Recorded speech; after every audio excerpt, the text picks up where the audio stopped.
Tuloy na inaalam ng mga otoridad ang pagkakakilanlan naman ng mga responsable sa insidente ng pagkatay ng isang baka sa Reyna Mercedes. Kinatay ng hindi pa nakikilalang suspect ang isang buntis na bakang nakapastol sa Barangay Dangan.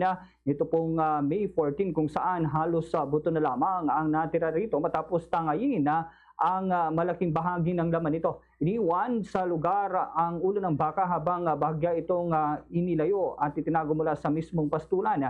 Dahil dito muling nabahala naman nababahala naman ang mga nag-aalaga ng hayop sa lugar kasunod ng sunod-sunod na insidente ng umano'y pagnanakaw at pagkatay ng mga alagang baka sa kanilang bayan.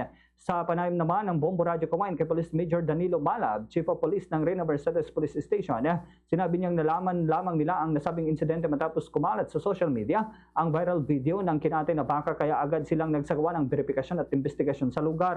Batay sa kanilang pagsisiyasat, ipinastol ng may-ari ang buntis na baka sa isang bakanting pastulan at noong May 13 ay pinainom pa niya ito ng tubig bago muling iniwan sa lugar. Gayunman kinabukasan ay nakatanggap na lamang siya ng impormasyon na kinatay na ang kanyang alagang baka. Pagdating sa lugar, tumambad sa kanya ang halos kalansay na lamang na hayop dahil sa nakuha na ng mga suspect ang karamihan sa mga laman nito. Ayon pa kay Police Major Malab, posibleng binuhat lamang palabas ng mga suspect ang mga kinuhang karne o parte ng baka dahil sa hindi naaabot ng sasakyan ng lugar na pinangyarihan ng insidente na tinatayang nasa 1 hanggang 2 kilometro ang layo mula sa highway.